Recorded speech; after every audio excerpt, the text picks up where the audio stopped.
A gente fala agora sobre a queda de energia elétrica aqui em São Paulo, depois do temporal da última sexta-feira, que afetou não só as famílias e os comerciantes. No judiciário, alguns tribunais ainda estão sem luz e internet. Voltamos com o repórter David Tarso. Essa crise pode fazer com que processos atrasem aqui em São Paulo, é isso, David? Pois é, Alberrite, mais uma vez, muito boa noite a você, boa noite a todos. Até esta quarta-feira, ou seja, até amanhã, alguns processos estão suspensos, aqueles de primeiro e segundo graus. Houve uma petição por parte da OAB, a Ordem dos Advogados do Brasil de São Paulo, ao Tribunal de Justiça, pedindo então essa suspensão nos tribunais, da segunda e 15ª regiões. Portanto, a análise desses processos, até mesmo aqueles online, estão suspensas até amanhã, justamente por causa da falta de energia, não só nos tribunais, mas também dos advogados que não estão conseguindo trabalhar por causa dessa situação, que não é só na capital paulista, mas também nas cidades no entorno aqui de São Paulo.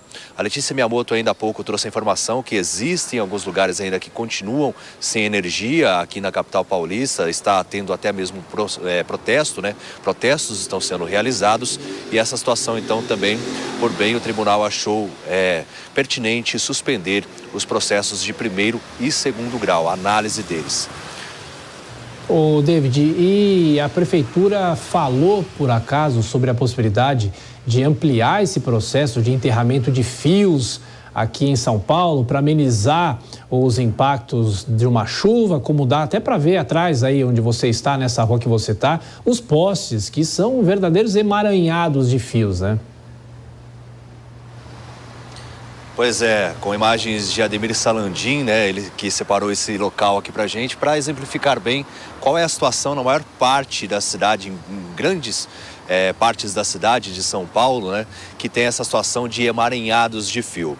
O prefeito da capital paulista, Ricardo Nunes, tinha dito ontem uma possibilidade de que existisse uma taxa para esse enterramento dos fios. Mas, nesta terça-feira, ele disse que não, que foi mal interpretado e que não existe a possibilidade de cobrança de taxa. O que vai acontecer é o fundo de iluminação pública, ele vai ser utilizado para essa finalidade, que existe até mesmo o programa São Paulo Sem Fios, que já enterrou 60 quilômetros de fios e até dezembro deste ano, mais de 3.014 postes tendem a ser substituídos por afiação subterrânea. Não só em questão da energia elétrica, mas também de telecomunicações, os serviços de telecomunicações que utilizam também os postes, E tudo isso vai ser feito em parceria com as concessionárias.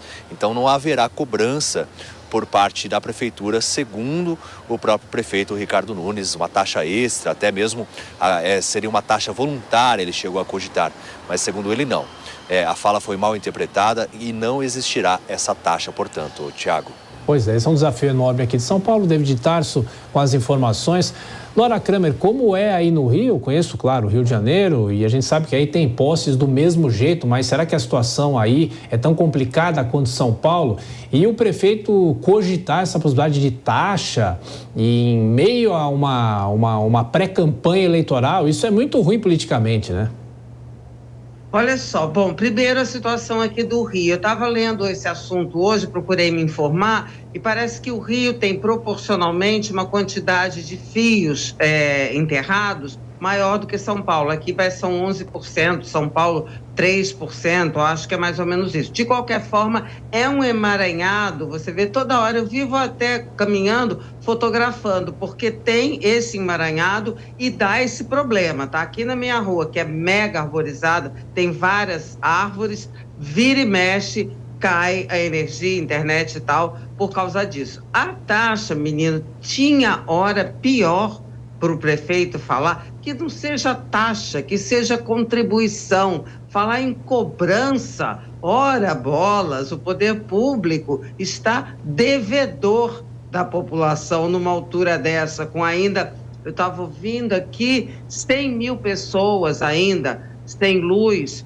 42 mil imóveis, 100 mil pessoas sem luz há quase 5 dias, por favor, né? Completamente inábil. Aqui em São Paulo, algumas ruas passaram por esse processo de enterramento de fios, como na Oscar Freire, uma região luxuosa aqui nos Jardins.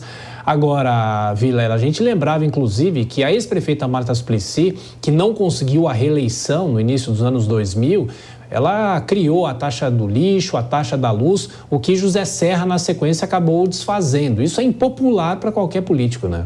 Pois é, exatamente. Ricardo Nunes, nesse sentido, errou feio, criou a possibilidade de passar a ser vinculado com a criação de taxas, que, como você lembrou bem, Tiago, foi algo que acabou sendo fundamental para a derrota da ex-prefeita, da então prefeita Marta Suplicy, naquela oportunidade. Se cunhou a expressão martaxa e isso pegou muito forte na cidade de São Paulo. Então, eu vejo que de ontem para hoje, seguramente, os aliados, os conselheiros do prefeito devem ter ido até o prefeito, falado no ouvido dele: prefeito, pelo amor de Deus, não fala isso, falta menos de um ano para a eleição.